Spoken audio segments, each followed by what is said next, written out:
मंगलाचरण में यह भाव प्रेषित किया है,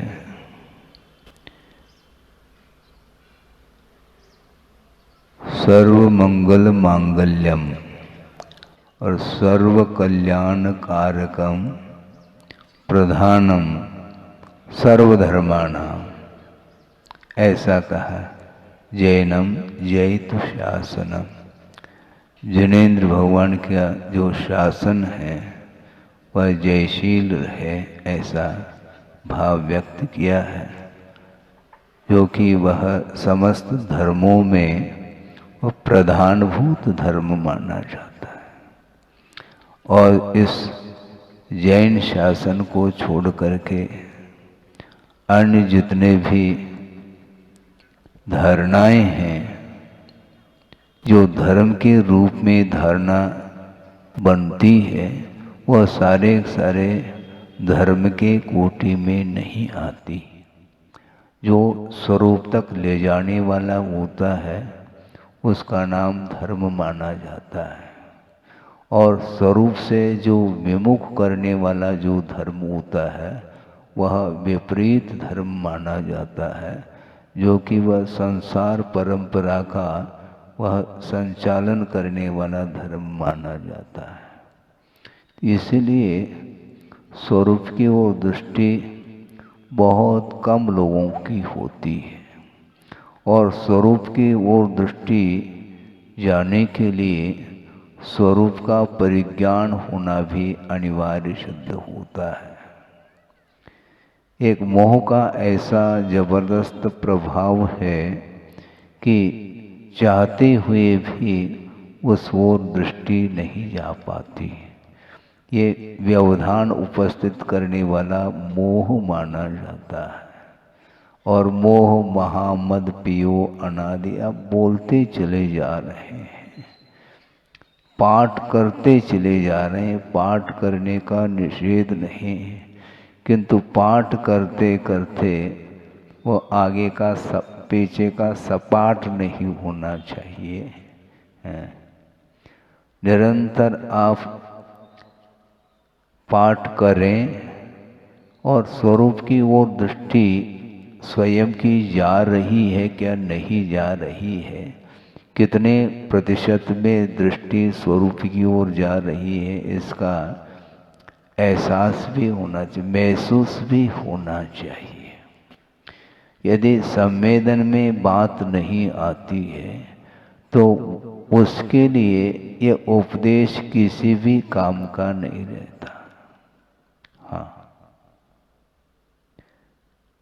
आनंद जो उत्पन्न होता है वह स्वरूप के परिज्ञान में होता है, और स्वरूप के परिज्ञान से जो विमुख कर देता है वो कौन सा ज्ञान है? वह ज्ञान नहीं, वह अज्ञान माना जाता है। और अज्ञान का अर्थ ज्ञान का अभाव, सो अज्ञान ऐसा नहीं लेना। हाँ, उस ज्ञान के माध्यम से जो कार्य संपादित होना चाहिए वह यदि नहीं हो रहा है तो उसी का नाम अज्ञान कहा है। विपरीत ज्ञान को ही अज्ञान की कोटि में रखा है। ज्ञान का अत्यंता भाव मान लिया जाए तो जड़ हो जाएगा। जड़ तो हो नहीं सकता। चेतन कभी भी अपने स्वरूप का परित्याग नहीं कर सकता, चाहे वह निगोदिया जीव हो, चाहे वह अन्य किसी भी गति का जीव हो। ज्ञान का अभाव संभव नहीं। ज्ञान जगन्य परिणमन कर रहा है। अक्षर के अनंतवा भाग प्रमाण उसका ज्ञान है, जिसको आगमकारों ने नित्य उद्घाटित कहा। क्यों?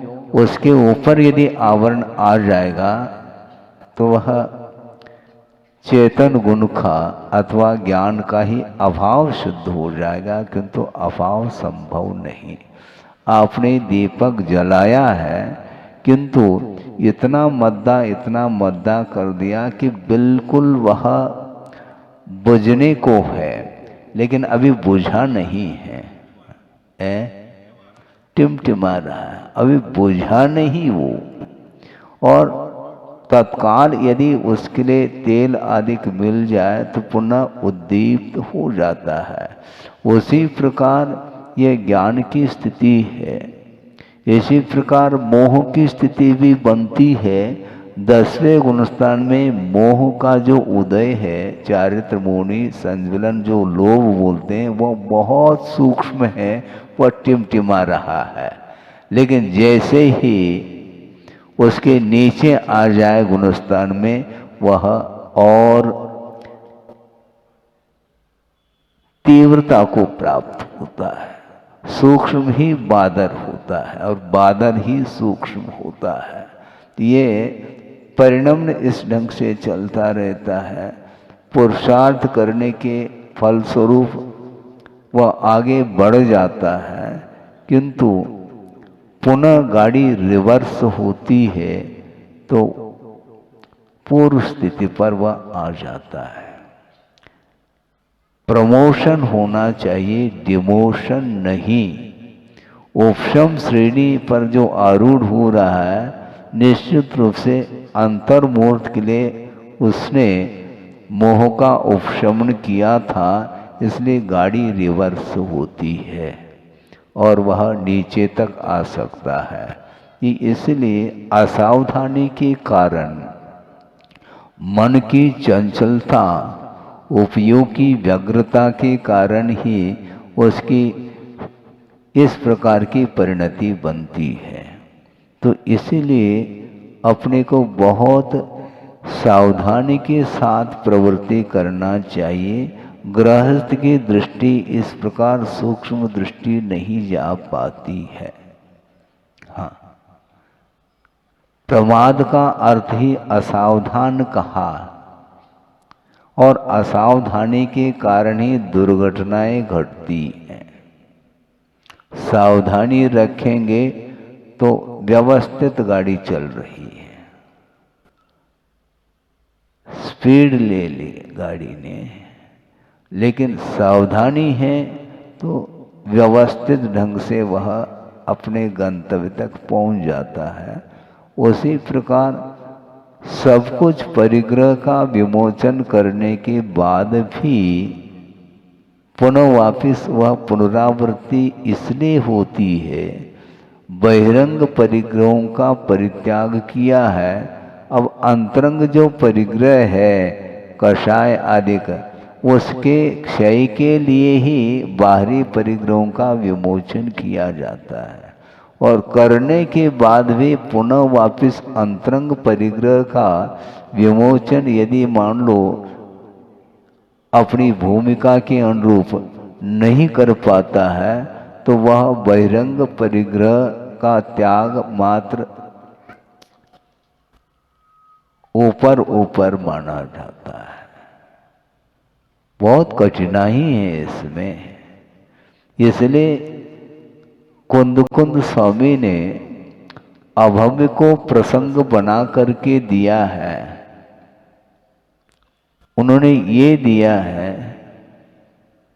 सदहदि पत्तेदि रोचेदि पुनोवि फासेदि धम्मम किंतु भोग निमित्तम नदु कम्मखई निमित्तम, ऐसा कहा।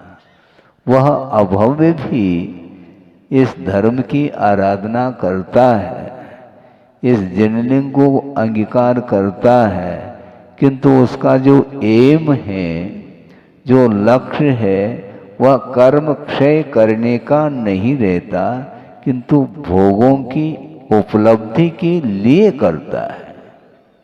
और यहाँ तक करता है कि वह उसको घानी में भी पेल दो तो भी उफ नहीं करता, फिर भी गुणस्थान का विकास नहीं। समस्या यहाँ पर ये है। ये सब कुछ क्यों किया जा रहा है, किमर्थम, किस लिए कर रहा है? वो केवल उच्च क्वालिटी की संपदा, भोग्य सामग्री को एक टारगेट बनाया है। उसका यही गेट है, टारगेट उसका लक्ष्य बन चुका है। और वहाँ तक वह पहुँच जाता है। किंतु आचार्य कहते हैं निदान के माध्यम से संचित जो पुण्य होता है वह कभी भी कर्म निर्वाह के लिए कारण नहीं बन सकता, बल्कि सम्यक् की विराधना के लिए कारण बनता है वह निदान। इसलिए कभी भी भोग की सामग्री की अपेक्षा अथवा इच्छा को लेकर के हमें धर्म की उपासना नहीं करनी है। धर्म की उपासना प्रभु बनने के उद्देश्य को लेकर के करो। एक ही उद्देश्य है, उसमें कोई भी नाम है, नाम क्या है? नाम के लिए भी होता, हाँ होता है। प्रसिद्धि को प्राप्त करने के लिए भी होता है। तो गुरुदेव कहते हैं हमें प्रसिद्धि की आवश्यकता नहीं, सिद्धि की आवश्यकता है। हमें शुद्ध बनना है, प्रसिद्ध नहीं होना। सिद्ध बनोगे तो अपने आप प्रसिद्ध, तीन लोक में प्रसिद्ध हो जाओगे, तीन लोक के नाथ बन सकते हो, हैं? तीन लोक के नाथ बनना है क्या? नहीं है, बनो, लेकिन ऐसा नहीं बन सकता वो नाथ।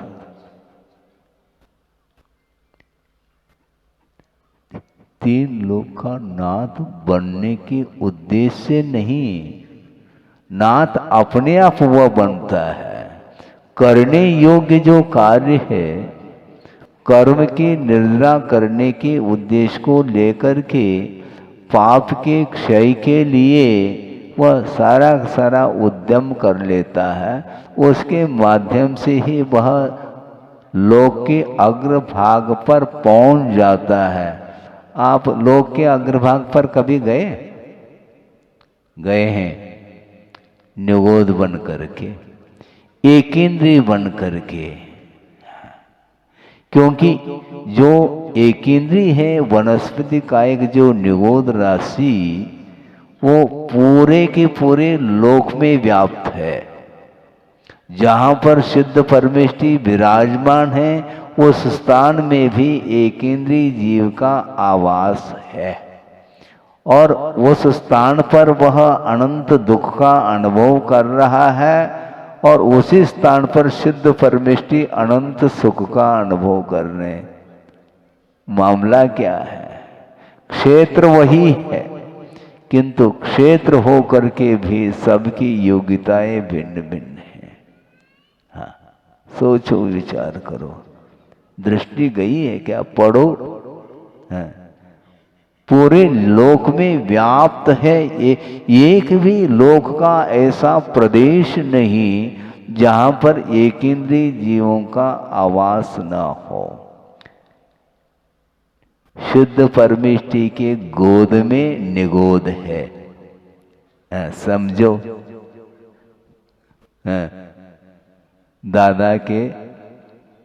दादाजी के गोद में नाती है, उसी प्रकार वहां पर सिद्ध परमेष्टि, अनंत सिद्ध परमेष्टि हैं। उतने स्थान में 2.5 द्वीप का जितना विस्तार है उतना ही विस्तार वहां पर है सिद्धालय का, और उतने ही स्थान में अनंत सिद्ध परमेष्टि विराजमान हैं, और उस स्थान में वह एकेंद्रीय जीव भी रह रहा है, जहां एक श्वास में 18 बार जन्म और मरण का अनुभव कर रहा है। क्षेत्र का क्या प्रभाव है उसके लिए? है कछु? बिल्कुल नहीं। भाव हो तो क्षेत्र का प्रभाव, भीतर यदि भाव हैं, धार्मिक भाव हैं, तो उस क्षेत्र का प्रभाव कहलाएगा, नहीं तो नहीं कहला सकता।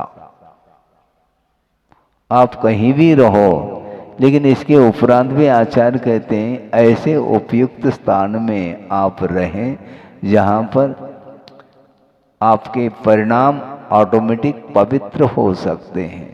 प्रभु के चरणों में कुछ क्षण के लिए आप बैठ करके पूजन अर्चन आदि करते हैं, उस समय आपके भावों में जो पवित्रता निर्मलता आती है, जो परिणाम उज्जवल होते हैं, क्या उस प्रकार का परिणाम दुकान में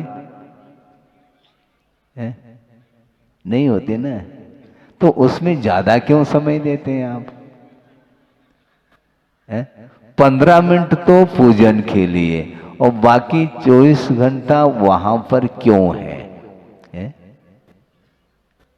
तो इतने दीर्घ काल तक आप उस वातावरण में रहते हो जहां पर वो सारे सारे पूजन के परिणाम तत्काल डिलीट हो जाते हैं।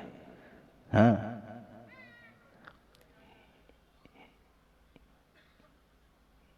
छटांग पर गुड़ है, 1 ग्राम समझ लो, हैं? और 10 किलो जो है ना, उसी वर्ण को लेकर के मिट्टी है, चिकनी मिट्टी, उसमें 1 ग्राम यदि वह गुड़ मिला दिया जाए तो वह भी मिट्टी बनेगी। मिट्टी रूप वो गुड़ भी मिट्टी के रूप में ही उसका परिणमन होगा। ये आगम से शुद्ध है। इसी को बंदे दिको परिणामी कोचे सूत्र के माध्यम से शुद्ध होता है। और मान लो एक गुड़ की भेली है, 10-20 किलो की, उसमें 1 ग्राम आधा ग्राम यदि मान लो मिट्टी भी है तो वो भी गुड़ रूप में परिणमन हो सकता है। तो इसीलिए गुड़ गोबर जो बनता है वो इसी ढंग से बनता है। वो ये जो उक्ति है, हमने सोचा गुड़ गोबर क्यों कहते हैं यहाँ के लोग बुंदेलखंड में, हमने सोचा, बहुत सोचा इसका। बिल्कुल इसमें ये तथ्य छिपा हुआ है। हाँ, वो गोबर क्यों हो रहा है? गोबर की मात्रा अधिक है और गुड़ की मात्रा बहुत अल्प है, न्यूनतम है, इसलिए वह गुड़ भी गोबर के रूप में परिणमन कर रहा है। इसलिए अनंत काल व्यतीत होने का तात्पर्य भी यही है, तो गोबर ही हुआ है। अब न हो इसका ख्याल हमें रखना है। अलर्ट हो जाइए आप। सब कुछ जो है बुद्धि का विषय बन सकता है अपनी योग्यता के अनुरूप। इसके उपरांत भी उन वस्तुओं से जिसका उपयोग प्रभावित नहीं है तो वह स्वस्थ अनुभव कर सकता है। स्वस्थता की परिभाषा गुरुदेव ने बहुत अच्छी दी थी। स्वस्थ का अर्थ क्या, मुझे बताओ? अपने आप में रहने का नाम स्वस्थ है। स्वास्थ्य ठीक नहीं है, स्व स्वस्थ नहीं, स्वस्मिन स्थिति इति स्वास्थ्यम। अपने आप में रहने का नाम स्वास्थ्य है। आपका स्वास्थ्य ठीक है ऐसा पूछते हैं? आपका स्वास्थ्य ठीक है? ये लौकिक पद्धति है, इन्हें आप ठीक हो। हाँ, शारीरिक जो है ना पीड़ा नहीं है, रोग आदिक नहीं है, इसलिए उसका नाम स्वास्थ्य। यह एक लौकिक पद्धति से कहने में आ रहा है, किंतु वस्तुतः स्वस्मिन स्थिति, अपने आप में रहने का नाम स्वास्थ्य है। बहुत सारे पदार्थ विभिन्न विभिन्न धर्म को लेकर के, गुणधर्मों को लेकर के उपस्थित हैं। वह केवल ज्ञान का, मात्र ज्ञान का विषय बन जाए तो हमें कोई भी हानि नहीं, स्खलन संभव नहीं। किंतु उसको ग्रहण करने का जो ही भाव भीतर आता है तो वह मोह का परिणाम माना जाता है। आप कहो अथवा न कहो, ग्रहण करने का भाव मन में भी आया है तो मन के द्वारा वह वस्तु ग्रहित हो चुकी है। आप ग्रहण करो अथवा न करो, ग्रहण लग चुका है।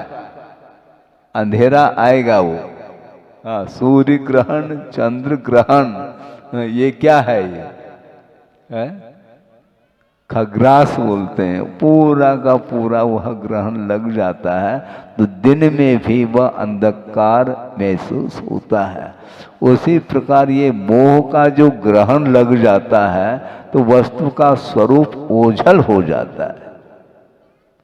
वस्तु का क्या स्वभाव स्वरूप है उस ओर दृष्टि जा ही नहीं सकती।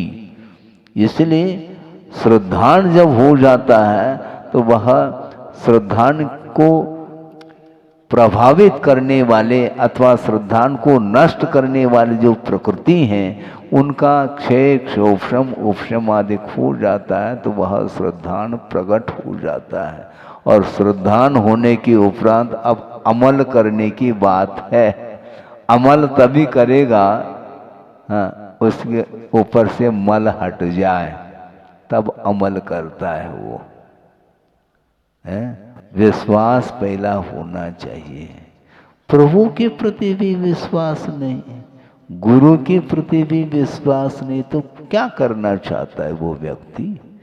वो जीव करना क्या चाहता है? उसका लक्ष्य क्या है?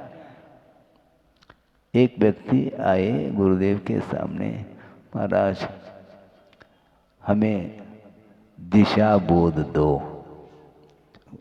तो गुरुदेव ने कहा मैं दिशा बोध दे सकता हूँ, किंतु लक्ष्य तो कम से कम निर्धारित करो। सुन रहे हैं आप? गौर से सुनो। लक्ष्य पहला निर्धारित करो, फिर बाद में दिशा देंगे हम। ऐसा थोड़ी। लाइन कौन सा है ये तो बताओ कम से कम। आप मोक्ष मार्ग की ओर बढ़ना चाहते हैं क्या संसार मार्ग की ओर बढ़ना चाहते हैं? संसार मार्ग की ओर बढ़ना चाहते हैं तो ओम शांति। हम थोड़ी आपको संसार में प्रवेश कराएंगे। दिशा बोध क्या है? हमारे पास आई व्यक्ति, महाराज दिशा मार्गदर्शन। तो हमने उनको कहा ये सीधा जाकर के इधर मुड़ जाना, वहाँ पर आचार्य महाराज विराजमान हैं, मैं आपको मार्ग बता रहा हूँ, दर्शन वो देंगे। बिल्कुल, इसमें क्या दिक्कत है? हाँ, दर्शन उनसे मिलेगा, आपको प्रकाश उनसे मिलेगा। मैं मार्ग बता रहा हूँ, कम थोड़ी। हम भी बहुत पुरुषार्थ कर रहे हैं, बल्कि सही स्थान पर आपको पहुंचा रहे हैं हम। डॉक्टर जो होता है ना, रेफर आगे पहुंचा देता, भैया यहाँ पर यह केस संभव नहीं है, बॉम्बे के लिए बोल देता है वो। तो उसी प्रकार हम भी यही करते थे। कोई भी आते थे या उधर वर्ल्ड फेमस बैठे हैं डॉक्टर, उनके पास पहुंचो तो सब कुछ मिलेगा। और किसी डॉक्टर के पास जाने की आवश्यकता इसलिए नहीं पड़ेगी क्योंकि मैं भी पेशेंट हूं और एक पेशेंट दूसरे पेशेंट का इलाज नहीं कर सकता। क्या एक रोगी दूसरे रोगी का ट्रीटमेंट हो सकता है? नहीं हो सकता। उनके पास भेज देते। तो उसी प्रकार हम ये कहना चाहते हैं कि वस्तुतः दृष्टि किधर है? श्रद्धान होने के बाद, श्रद्धान का नाम प्रकाश है, वह प्रकाश मिल जाता है, अंधकार दूर हो जाता है तो रास्ता प्रशस्त दिखाई देता है। तो सबके पास जब सम्यक दर्शन है एक विवक्षा से, तो आपको प्रकाश मिल चुका है, चलना बाकी है। अंधेरे में हम चल नहीं पाएंगे तो प्रकाश मिलना चाहिए महाराज। तो देवगुरु शास्त्र के चरणों में आप पहुंचे हैं, इसके बाद भी यदि आपको प्रकाश नहीं मिलेगा तो प्रकाश अन्यत्र कहां से मिल सकता है? आपको संभव नहीं है। टॉर्च का प्रयोग करते हैं आप, करते हैं? किस ओर करते हैं? अपनी ओर। मतलब आप अंधेरे में रहना पसंद करते हैं, दूसरे पदार्थ के ऊपर तो आप टॉर्च का प्रयोग कर रहे हो, अपने ऊपर टॉर्च का प्रयोग करो ना। ऐसा ही प्रसंग बना था कुंडलपुर में कि शीतकाल चल रहा था, शीतावकाश, और वहां पर अपराह्न वेला में आचार्य भक्ति संपन्न हो गई और छोटे दिन थे, इसलिए गुरुदेव देव वंदना करके और यथास्थान सामायिक के लिए पहुंच गए और श्रावकों ने सोचा काफी ठंडी लहर चल रही है, वर्धमान सागर सामने है, सरोवर, तो इसलिए थोड़ा सा दरवाजा बंद कर दें तो अच्छा है आचार्य के लिए, सामायिक की अपेक्षा से, और बंद करके वो निकल गए। इस बीच में ही एक बाहर के सज्जन आए दर्शन हेतु, उन्होंने सोचा अभी दर्शन कर सकते हैं, समय है, और भीतर आचार्य महाराज आवर्त कर रहे थे और बैठने वाले थे, उतने में ही बाहर के वो सज्जन किवाड़ खोल दिए। खोल करके देखा तो भीतर अंधकार था। अब उन्होंने सोचा हमने किवाड़ तो खोल दिए, अब दर्शन बिना किए जाऊं ये ठीक नहीं, और उसने किया क्या, टॉर्च जो है प्रयोग किया, लेकिन इतने जल्दी में टॉर्च का प्रयोग किया कि उसका मुख स्वयं की ओर था, और टॉर्च जैसे ही चालू किया तो स्वयं की शरीर, उसका शरीर ही प्रकाशित हुआ, तो गुरुदेव हंस रहे थे।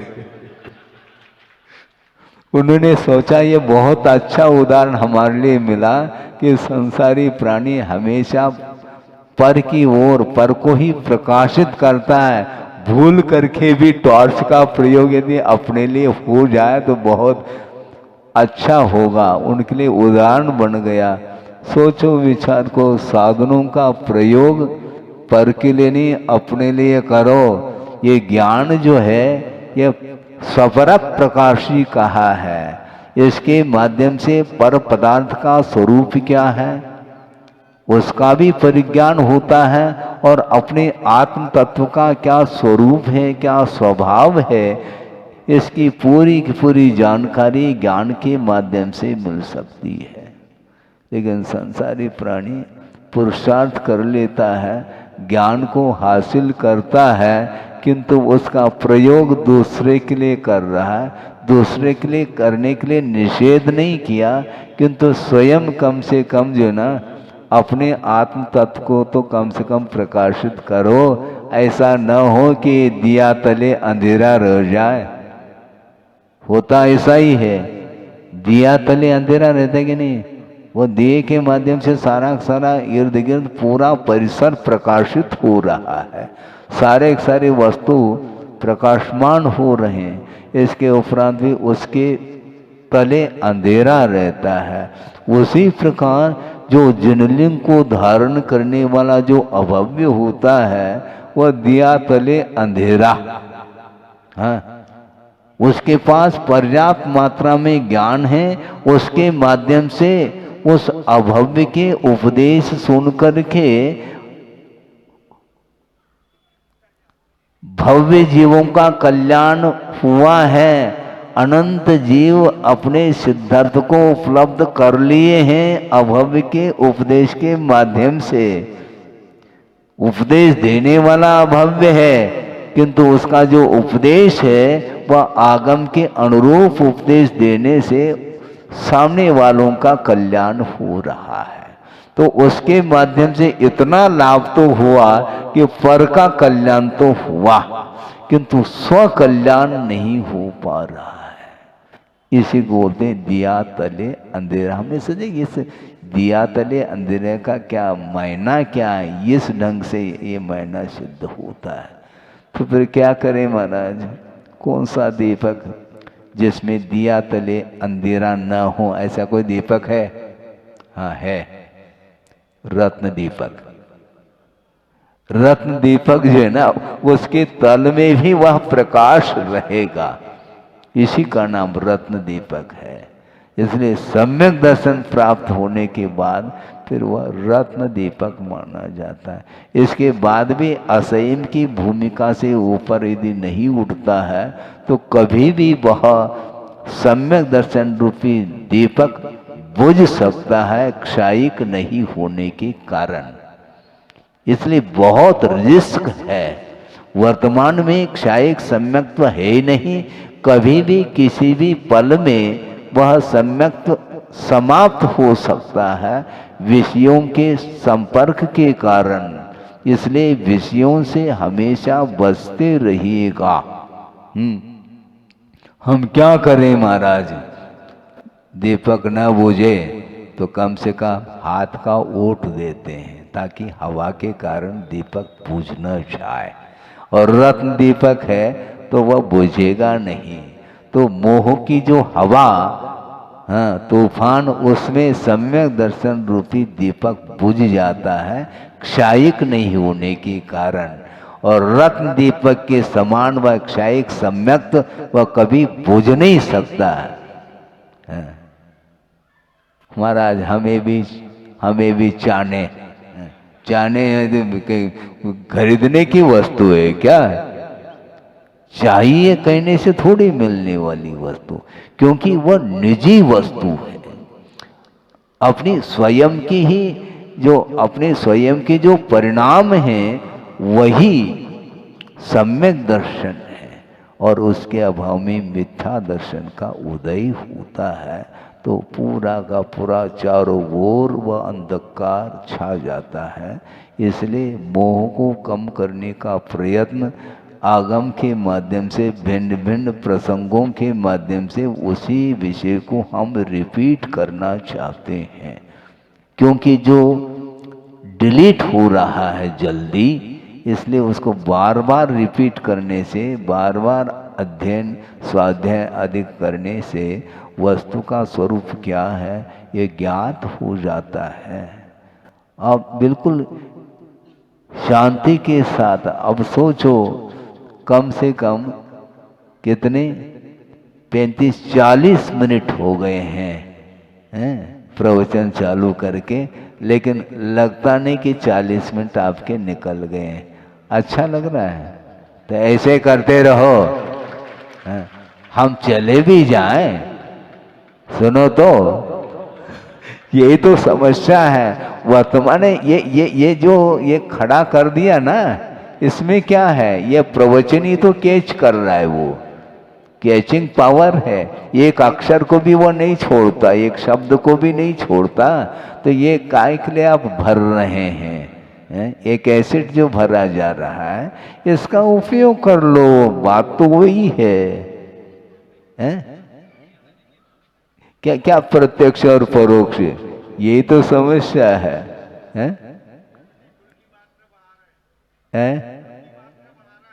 अच्छा, वो लेकिन उसकी रक्षा भी तो करो गुड़ की।